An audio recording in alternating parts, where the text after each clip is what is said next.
This is a red circle. This is the red circle. A red circle, the red circle. A, the definitive article.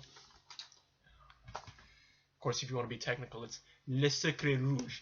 This is a Cercle Rouge. Hello there, Nate Jackson, Criterion Collection Reviewer Guy, here with number 218.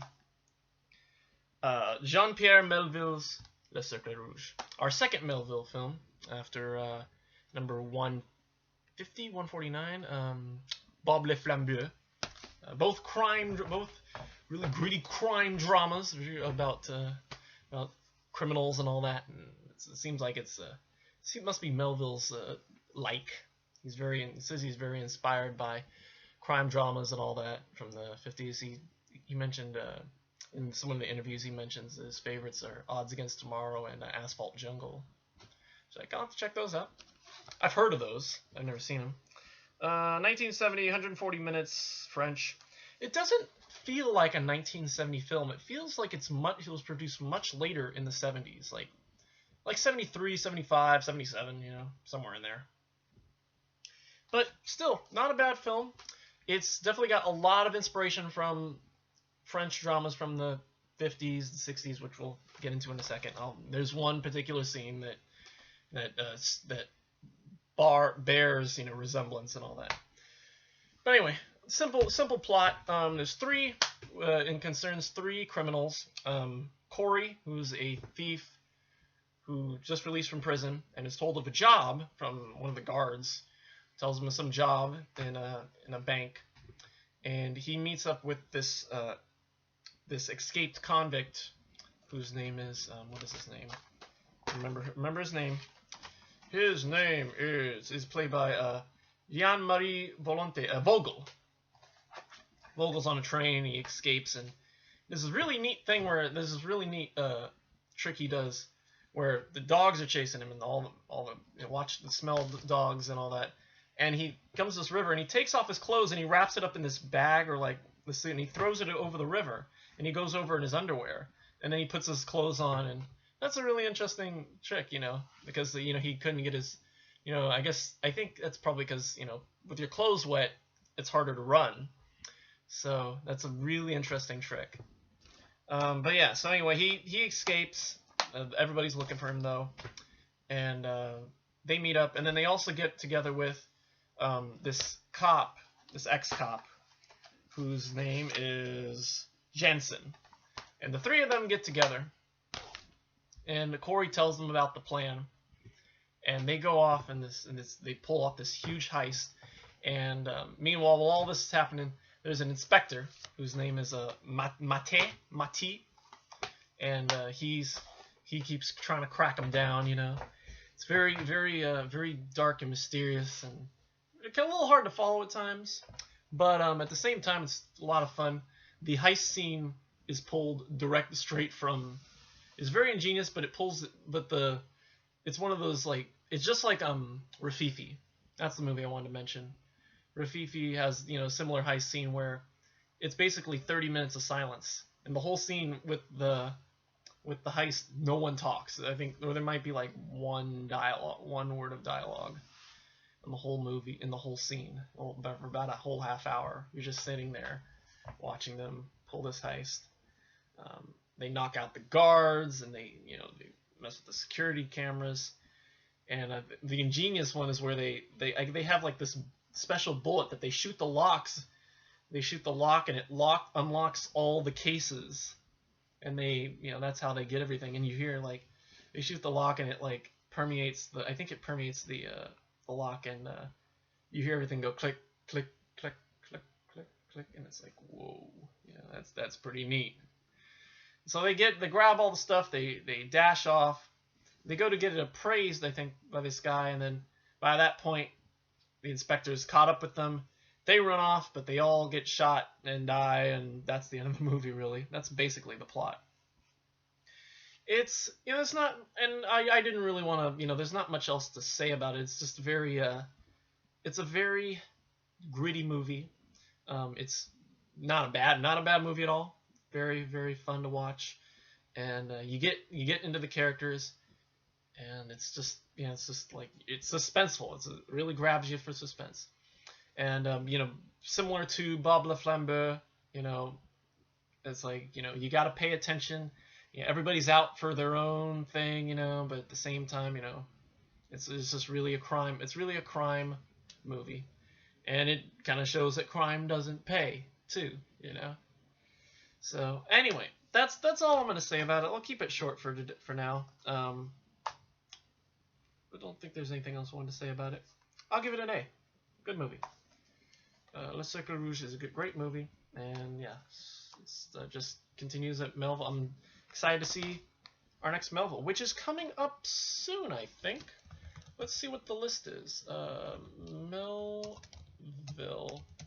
We've got quite a few coming up. Nothing more this season, but we've got next season we'll get to La Samurai, and then as well as Army of Shadows, and then season 5. Oh, as well as Les Enfants Terribles. Then season 5 we'll do Les Douze and Les Douze Mes Soufflés. And later we'll also get into Leon Morin Priest and Les Sangs de la Mer. So we've got some Melville coming. So that'll be cool to watch. And I'm excited to see the rest of his films. Alright, so that's disc 1. Disc 2, it's got quite a few supplements. It's got a lot of archival footage from TV shows. This making of interviews with the stars. Alain Delon, who plays Corey. Yves Montand, who plays the cop, whose name I can't remember, Jensen. And André Bourvil played the inspector. And so there's interviews with him, and of course Melville talks about length. And there's a half hour. I think it's a half hour interview with an excerpt from a film, a TV show called Cinestes de Notre Temps, a Portrait in 9 Poses, I think.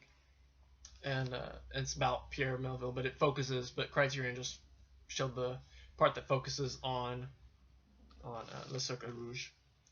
And there's 2 video interviews with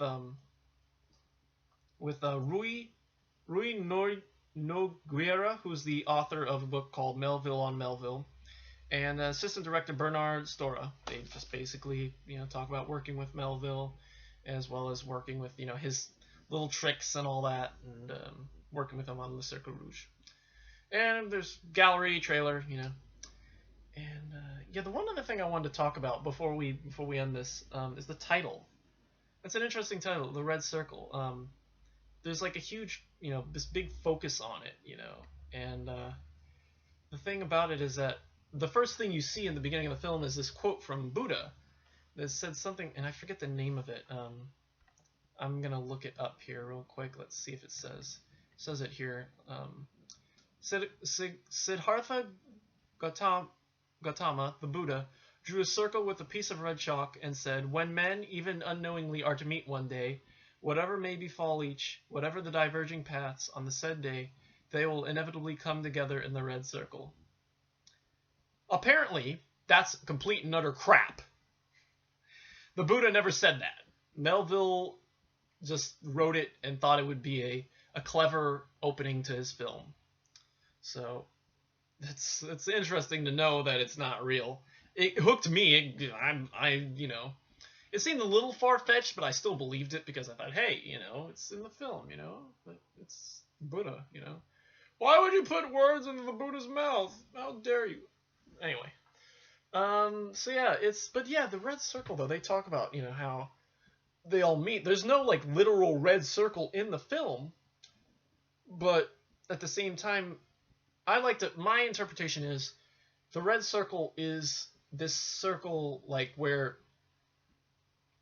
the 3 of them, the 3 people who, pull off the heist, draw the circle, and then, from their own crimes and all that, they've drawn this circle from each point, and 3 points from which they've drawn, and they connect it through these 3 points, and they coincide within this circle, and when they try to escape it, just as they hit the boundaries of the circle there, that's when they die. And so it is, I mean, it's easy to interpret red as blood, but I think it's a little more than that. It's easy. It's just better to say, I mean, red is like, maybe a dangerous, red is associated with danger and, and difficulty and all that. So that's how I see it. It's more of just like red being, the red circle being this place of danger, That's where they meet, It just so happens that they are able to work together and pull off something that they eventually got reprimanded for.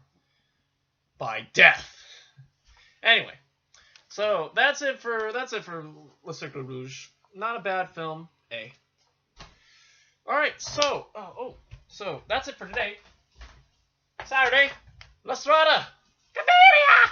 Oh, I can't wait for Messina, my lady Messina. Oh, can't wait for my girl. Anyway, so that's Saturday. We'll be done with this week. Of course, next week we got Making Lunch, Ikiru, Diary of a Country Priest, and Maitrise, which I still have to pick up. We'll get that probably tonight or later, but hopefully by La Strada, I'll be able to show you the case before I sell it. Anyway, and yeah, so that's it for me. Thank you for watching. Don't draw the red circle. Don't get out of the red. If you're in the red circle, don't get out. Just wait. You're trapped. The wall's closing in on you. The circle just wait until the circle gets closer and closer and just wait for the death that is. That's really dark. What the fuck am I doing? No. Don't rob people. Don't rob people and don't pull off heists. Yeah, don't pull off heists and that's about it. And don't run through rivers with your clothes on. That's a good one. Fogel teaches you something in this movie. Anyway, that's it for us today. Thank you for watching, and we will see you on Saturday for La Strada. And until then, goodbye.